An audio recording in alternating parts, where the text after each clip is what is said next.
What we setting out to do was to create a new level of security. Which would be something good as a future episode to bring you in. We have no control over it as well. Whatever it might be, can it be exploited now? Historically, these systems have never been connected. They're entirely isolated. They're on autonomous. Dolly woof woof. So I'll meet you at 6:30, and next thing it is gun on the floor.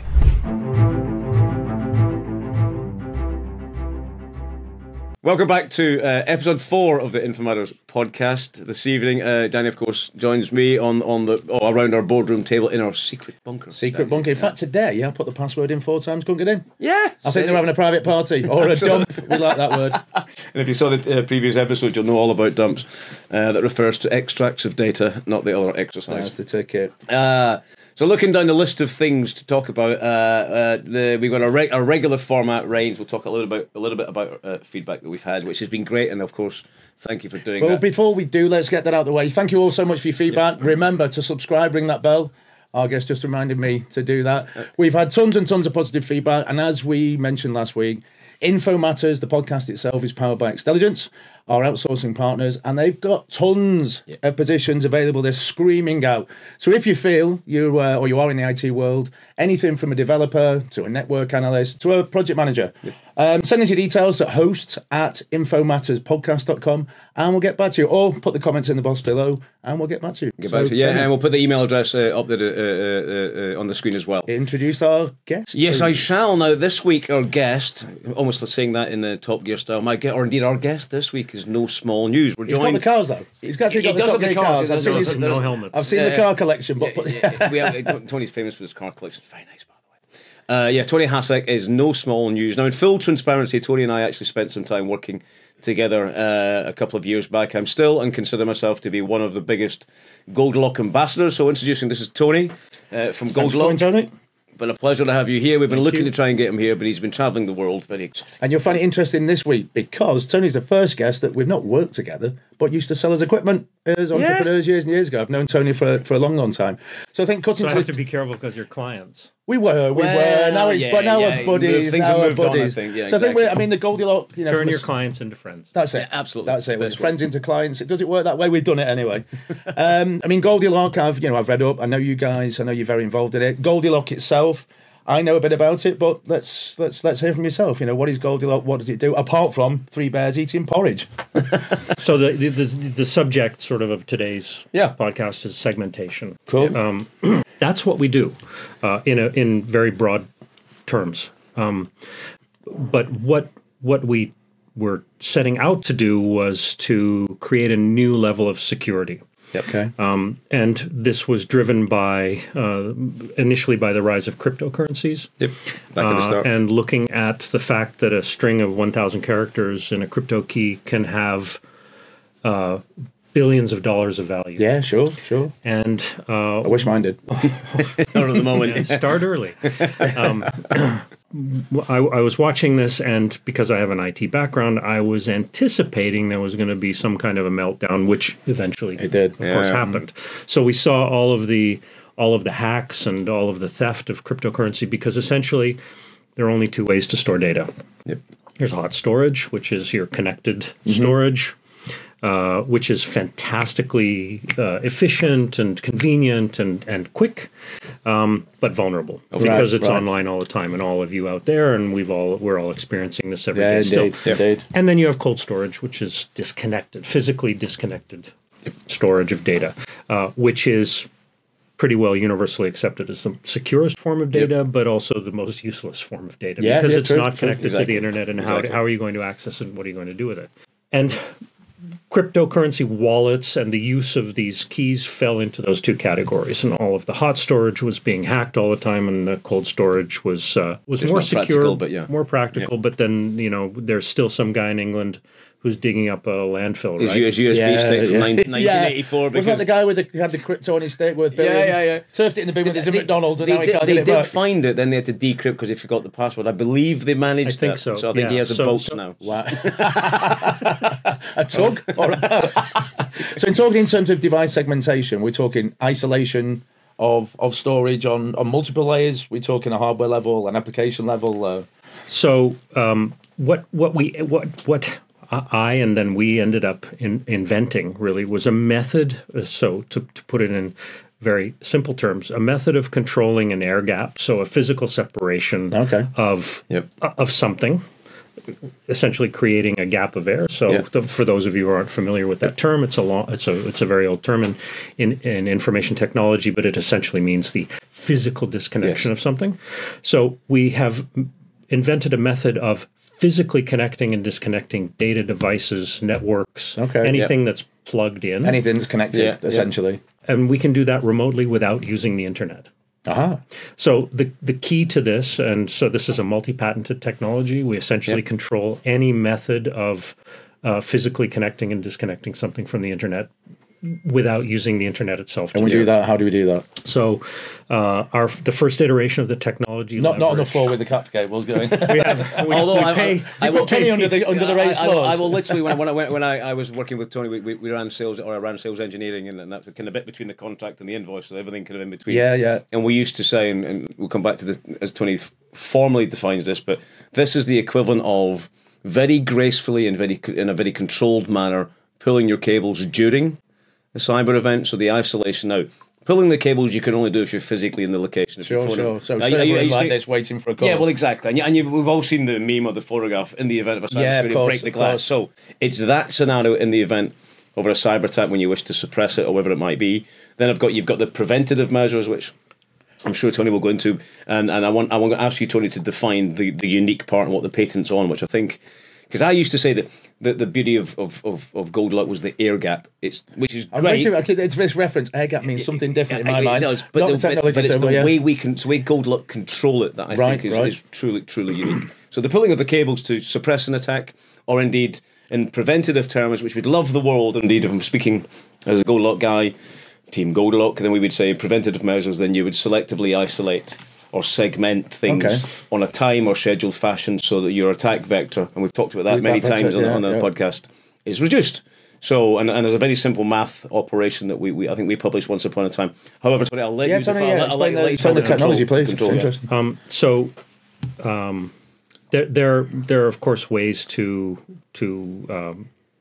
disconnect things from the internet that are software controlled. The argument that you can make is that they're not really disconnected from the internet because the software layer is, as we now have seen over the last 3 or 4 years with things like SolarWinds.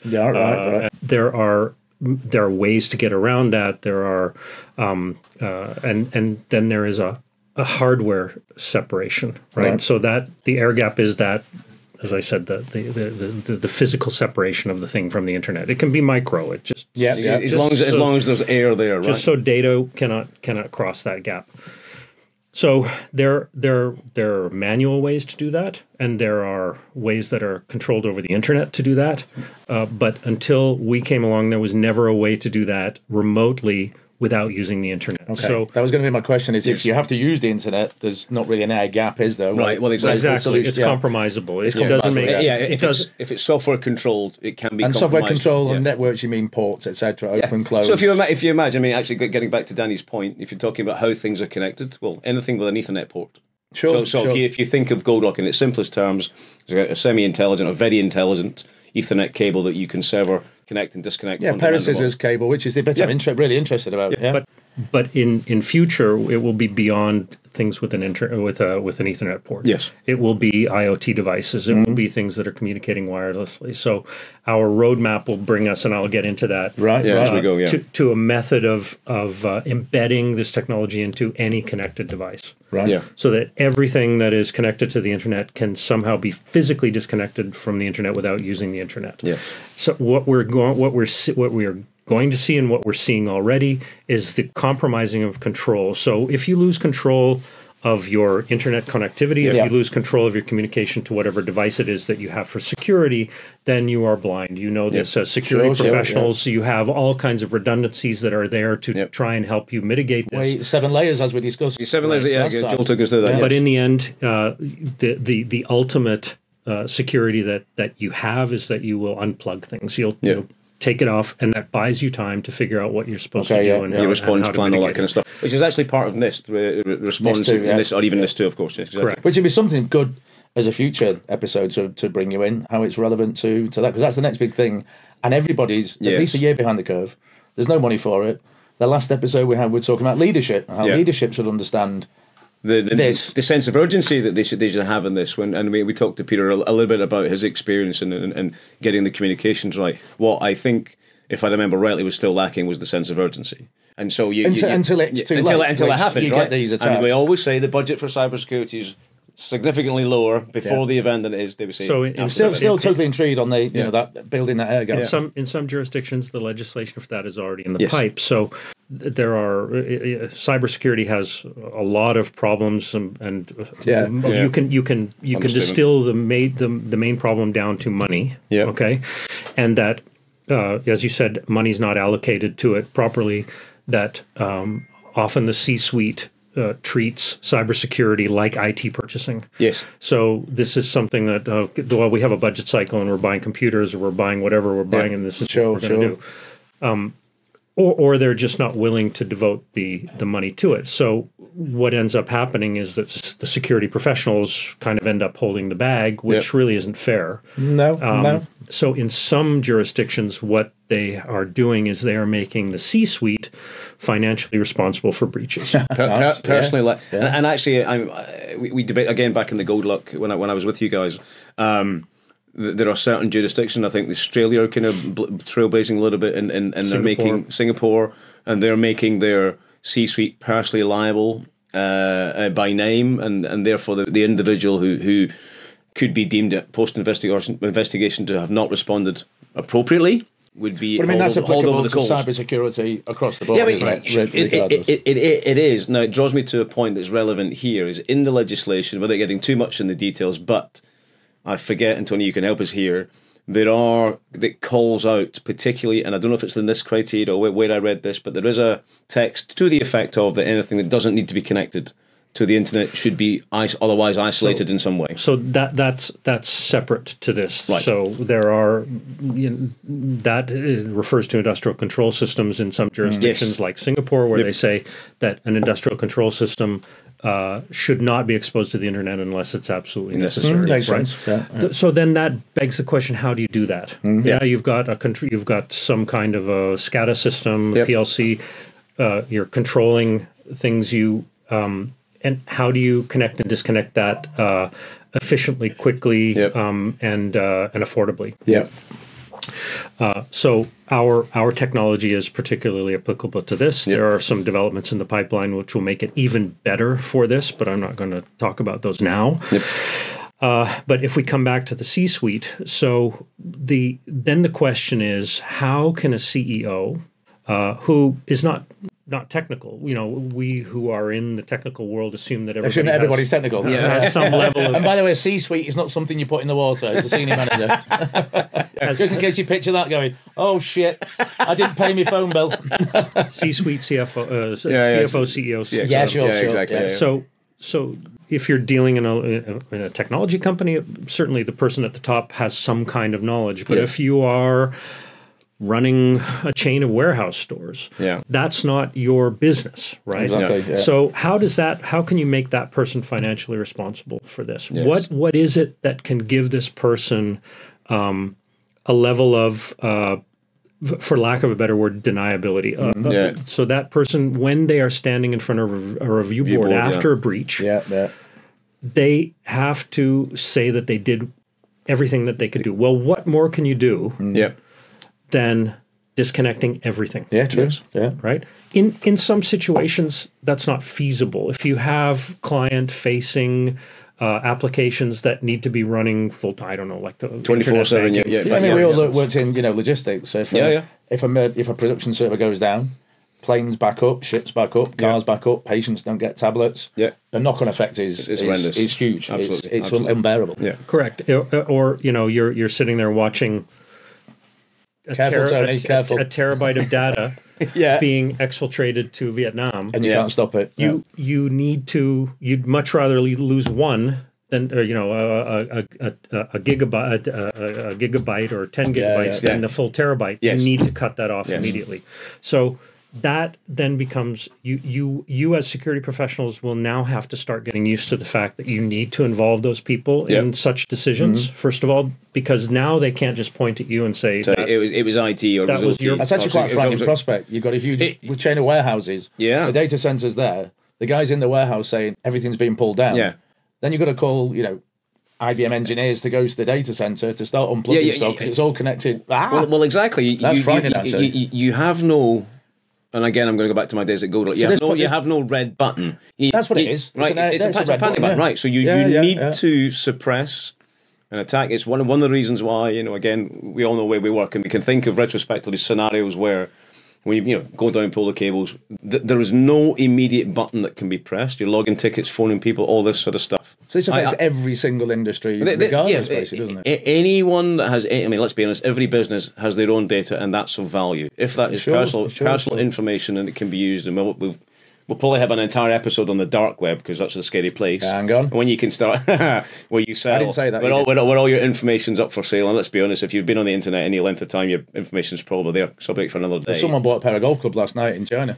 I didn't order them. All my missus has taken up golf. Plausible deniability there, mate. You're getting busted. So Tony, how do we do it? How do we do it? It sounds very simple. Yeah. But I guess a classic implementation. The problem with this is that in some ways it is very simple. Yeah. So we have had a lot of organizations reviewing this technology. Yeah. I won't get into too much depth about the trigger mechanism of how you do this without using the internet, but I will say that we are working on multiple mechanisms for doing this that are essentially non-internet out of band. Yes. You could call them that. So methods of communicating over distance that are not internet-based. Or they may leverage the internet at some point, but your ability to compromise that is significantly reduced or almost zero. Okay. Yeah. Are we talking messaging or? So yes, there's messaging. We're looking at radio frequencies that we can use for this. We're looking at lowered satellite. Yep.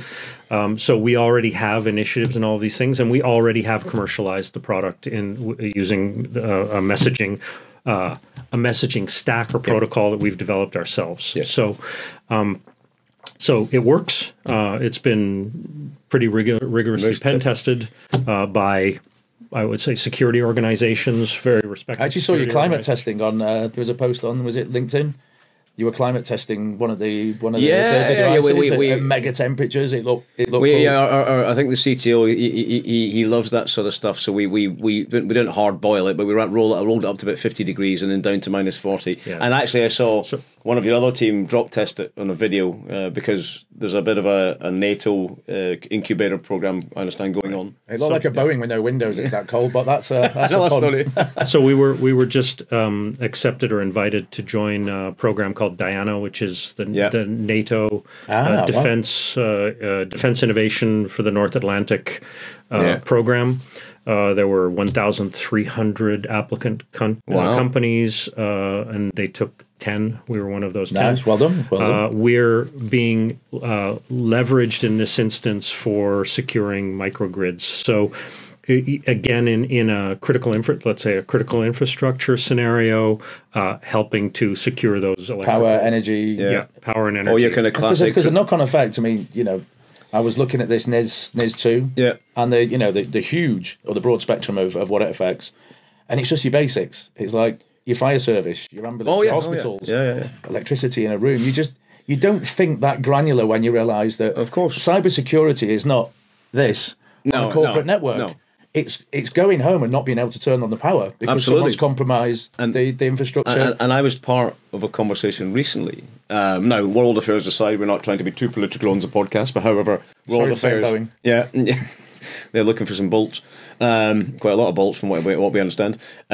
This consensus around the authority that was speaking was it only takes 4 to 6 days before basic society stability starts to break down if you don't have access to water, food, and all the essentials. Now, that sounds scarily short, but he gave some good justification. Supermarkets, your food on the we refrigerated food's gone. We saw during COVID. Way back in the start, you start to panic buy Toilet day 2 paper. and 3. Yeah. I think the world just bought toilet paper Well, exactly. because they had an air gap.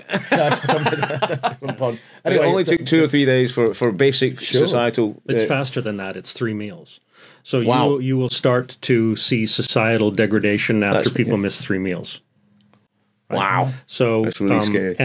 But again, you're right. We think about this is an inconvenience. Mm-hmm. Yeah, somebody losing money is an irritant and it's crime. Yeah. But if you stop the flow of water, if you stop the flow of electricity, then cyber crime becomes murder.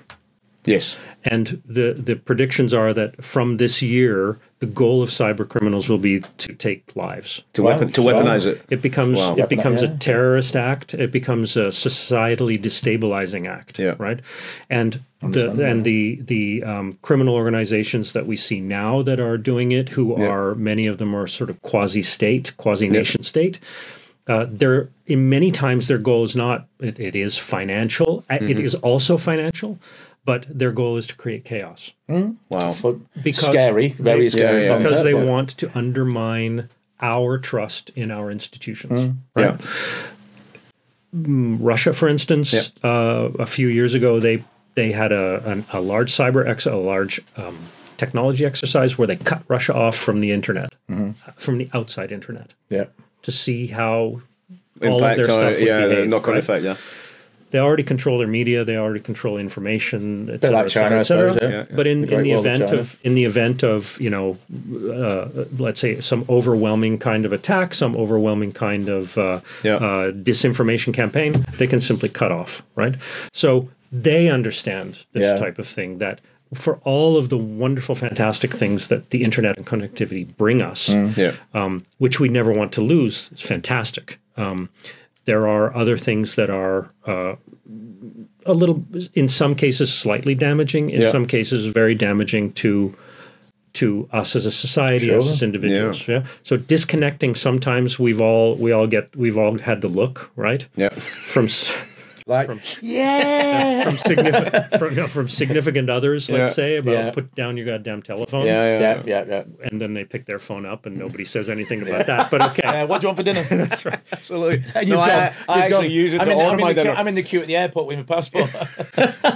And so that's at a micro level, but at a macro level, the dependence that we have on that connectivity is dangerous. Yeah. Now, so one of the analysts from a very large hardware security manufacturer in the United States that's based in San Francisco, who I can't say their name, but it's part of that, said that our technology, Goldilock, is something that should have been built into networks 20 years ago. Yeah, for sure. Okay. But nobody knew how to do it, and nobody thought about it, to be fair, right? So it sounds there's a simplicity in it, but clearly it's like, for example, when we're doing years ago migration project, someone actually deleted the OU in Active Directory. So those in technology, which you should be, because you're on a podcast listening to us. You would imagine that Windows and its operating system would go, don't click that. You sure you want to click it? You click that, you're done. No job. Die. You're fired. There's got to be those kind of levels built in, because you're talking something that if you had that control, you could literally pull down a government if you had that device within behind their networks, couldn't you? Well, it's like cybersecurity now features. I mean, I suppose I'm coming from how it sounds amazing. How hackable is it that someone can come in and just go, I can create that air gap, get into your technology? Right. So I'm being devil's advocate. Yeah, no, of course. So the very premise. I love you really, mate. No, it's fine. It's a fair question, and it's a good question. So the very premise of us not being controlled over the internet makes it extremely difficult to even find it. Right. So it's very covert. Our devices are invisible. Nice. On the network. They're not connected to the internet. Nobody knows that they're there. Yep. The protocols that control them are also out of band. They don't go near the internet. They don't touch the internet. So there are multiple levels of very, very basic things that protect this. And anything connected through it. But again, I said it earlier when we were talking, karma is a bitch. Yeah, karma is a bitch, yeah. We'll never say that something is uncompromisable. Even the people who've tested us from security services have said, we can't figure out a way around this, but the default would be social engineering. So put a gun to someone's head. But you're never going to avoid that. You can hold up that same gun to someone outside a data center with an eyeball. You're never going to avoid it, right? But you're just reducing or limiting. So you're limiting the possibility not to absolute zero, as Tony says, but to an acceptable level of. I mean, like I say, you've had pen testing, which you mentioned, and pen testers can't do it. Which, as we all know, are professional hackers. Yeah, all organisations employed them. I had a purple team or a red team, and I paid fortunes and said, right, I want you to hack our new Palo Alto networks. Yeah. See what you can do. Yeah, we can do that, and that's when you identify which ports there's whitelisting, blacklisting.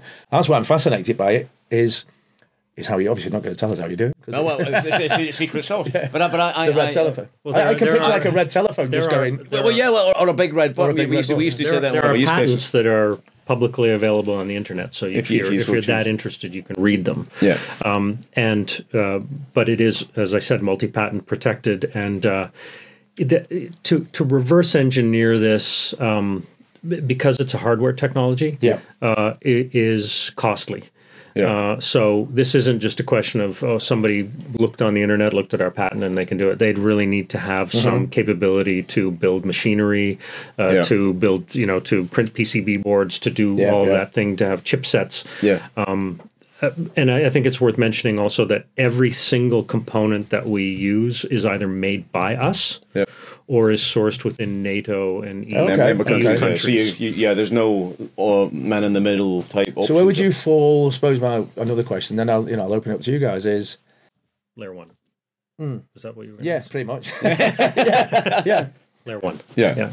We're akin to an extremely smart cable. Yes. So as such, the ability to compromise it is really only physical almost. Yeah. And if we've always said this, we've offset or battered back any words to the effect of any challenges on the effectiveness of Goldilock to provide defense. And people say, well, if you're physically present where Goldilock is, then somebody in the data center, you have other problems. I was going to say, is it something that is it hardware that resides within a customer's data center, or do you house your own hardware? I mean, I'm just thinking from compliancy. We all know how hard it is to get new technology into your big players. So it's yours. Yeah. So whoever's purchasing, it's theirs. Right, got you. We have no control over it as well. So this is a completely pass-through technology. We do not see data. We have no idea what's going through. There's no. It's literally we have no connectivity to it at all. Yeah. Right. We don't know where you're going to put it.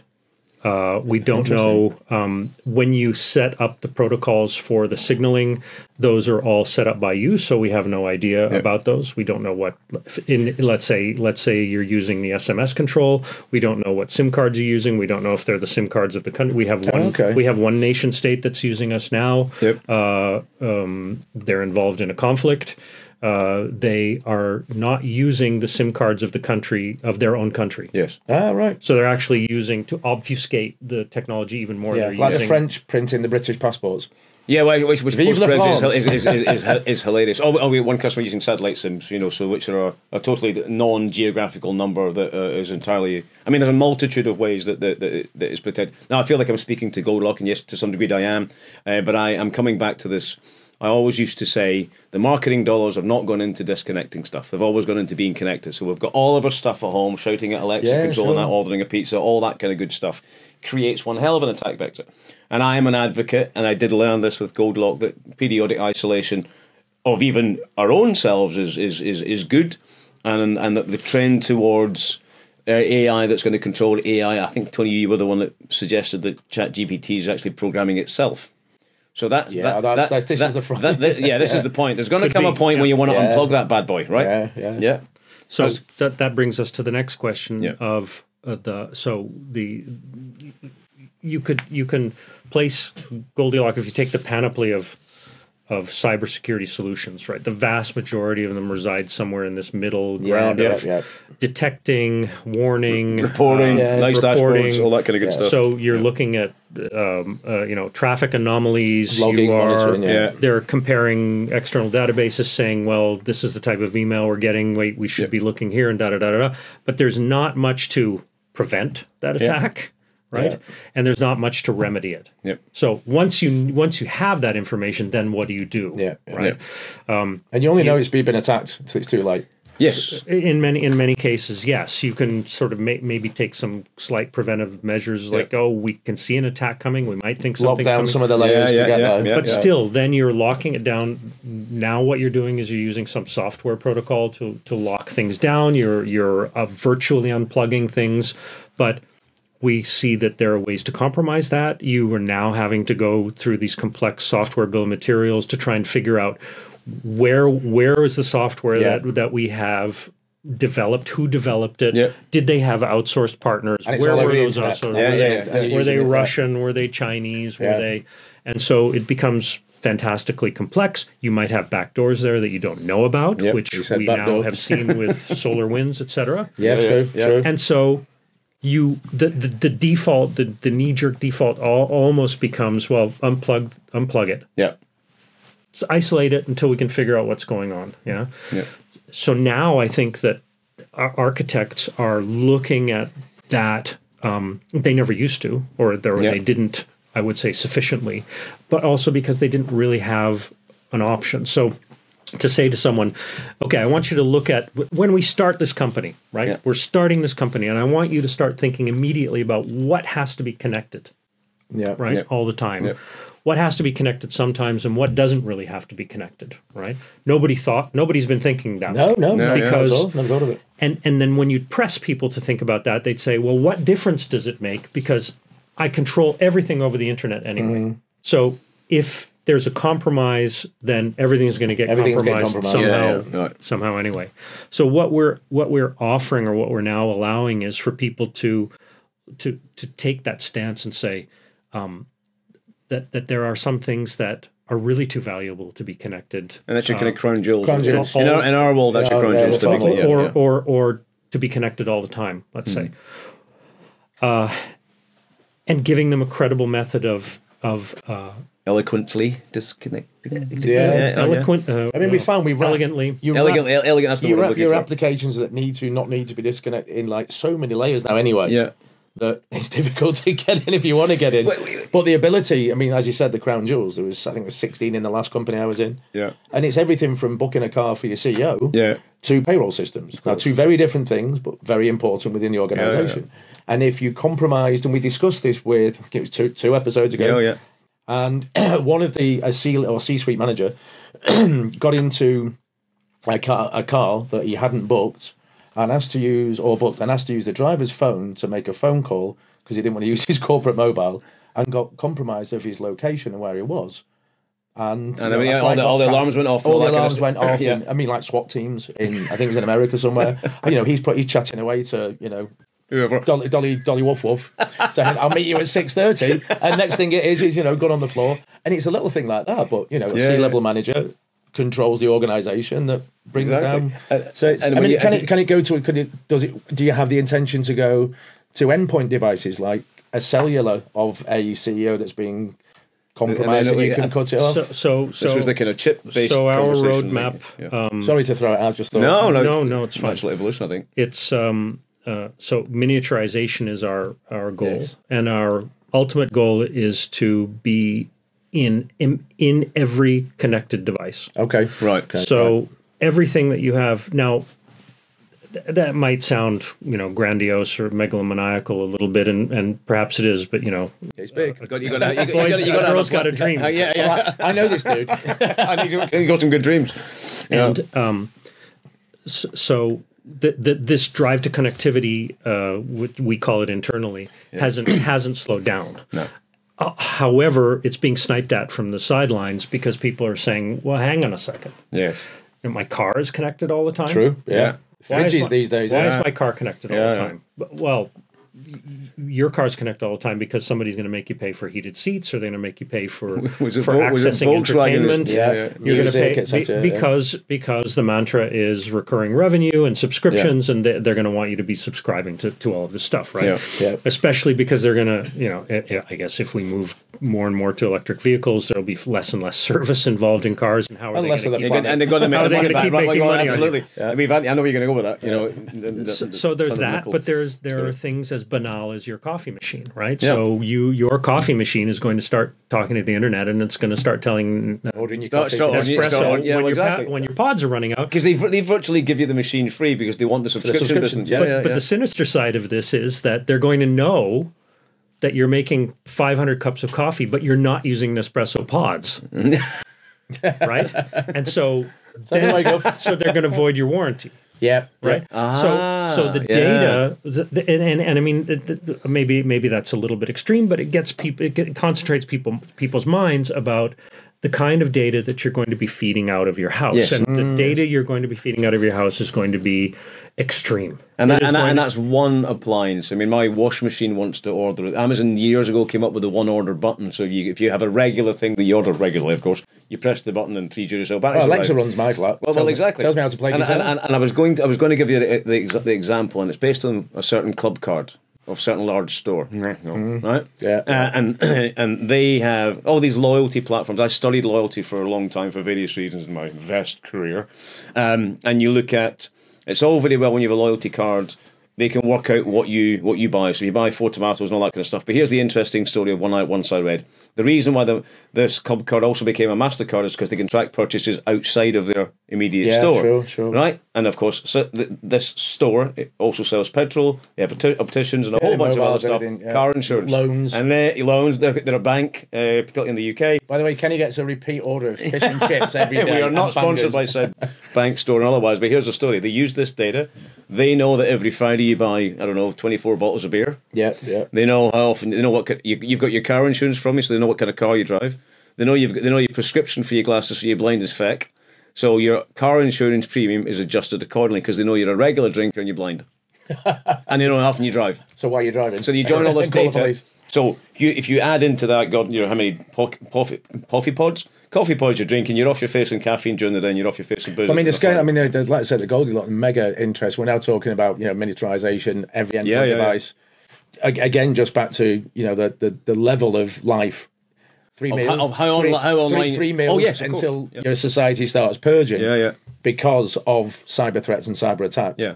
And the fact that organisations need to do this. I mean, I'm mega intrigued by it and love the fact that you're talking about it. And it should be in any provider of any service to any end user. Exactly. And we've talked about... can you bring Rolex down so I can get a free one? We've talked about the defences that companies put in for the 4 virtual walls of the company, but the Uber and the LinkedIn hack were the domestic networks of their lead engineers. So home internet's on all the time because your fridge is talking to your toaster and your toaster's ordering bread and all that kind of good stuff. The amount of data that was exfiltrated all the time. And we give it away freely because, of course, we're incentivized to do so. As soon as you sign up for a club card, you get 50 pence off you, whatever it might be, or whatever it might be. And so the amount of data we're sharing, we should be more conscious of that because that's what will end up, they would say, on the dark web. That becomes valuable in bulk. This connected life has a trend towards, the Internet of Things, everything at home is connected. There will come a point where that could be, the value of that will grow, and in the event of a compromise, if you sell that in bulk, we've seen it with Facebook and what have you, haven't they? Exactly. They've all the amount of data that's out there is frightening, and what I'm kind of trending towards personally is a bit more offline time, and if Goldilock, dare we say, can trend towards a more consumer product or miniaturization, it's something you can selectively disconnect. Yeah. No. So if we come back to this data and the fact that we're all feeding data out all the time, so there are 2 quotes that I like that kind of highlight this. So one of them is, I don't know where it came from, but maybe I made it up. You can only monetize what you can control. Right. So we don't control our data. We really don't. We're connected all the time, and everything's being looked at and analyzed and sniffed and all the rest of it. And as I said, as IoT becomes more common, as all of the things I have a refrigerator that's got a Wi-Fi. It has a Wi-Fi symbol on it, right? Like I'm. Orders you open it and go, what's your password? Although you don't have to open it because you just tap on the front and it goes transparent. And it shows you one side. How lazy is that? You don't even have to open the door. That's super lazy.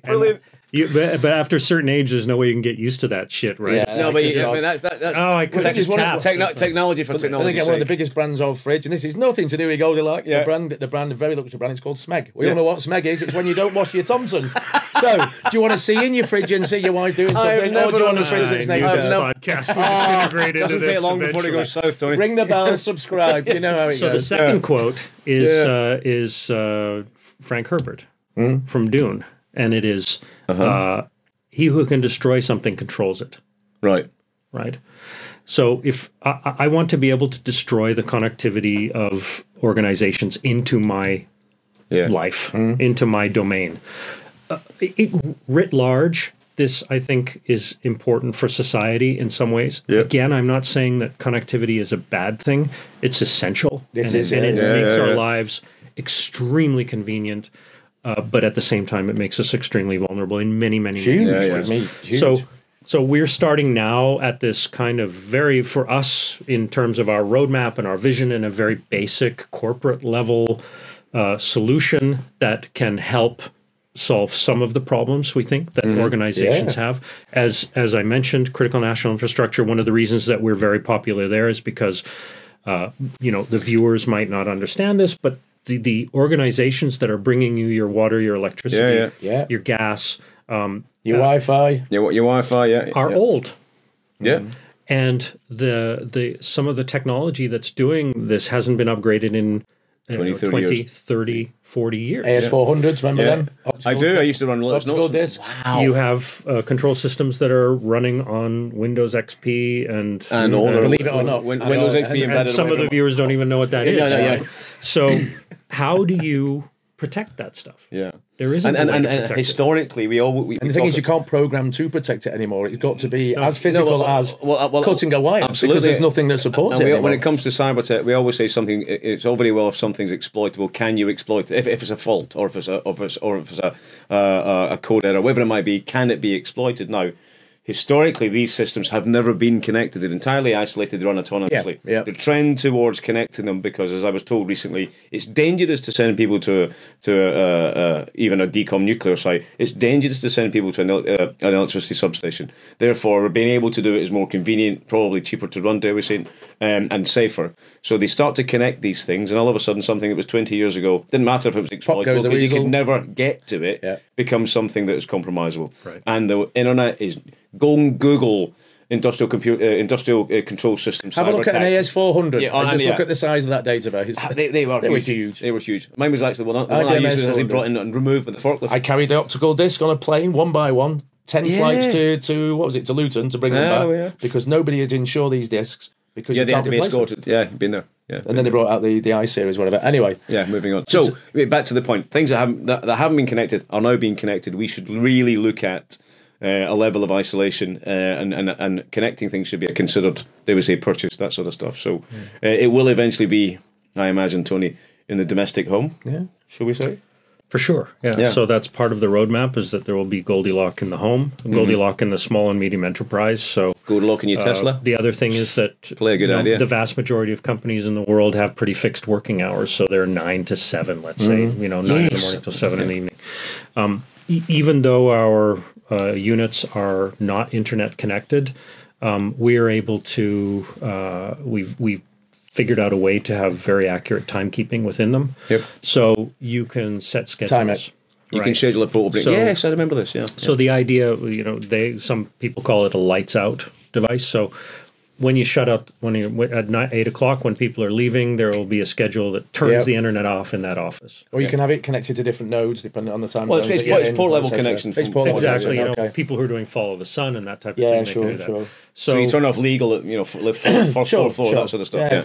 you can still tunnel into it if you need to, because the protocol is there. The communication's there for you to connect and disconnect the port. Yep. And when I say that, purposefully, physically connect and disconnect. You're not just like turning something on and off. Sure. Because we all know that you can power things up over the internet as well. There are ways to do that. Wake on LAN, all that. So jazz. is reconnecting just as simple?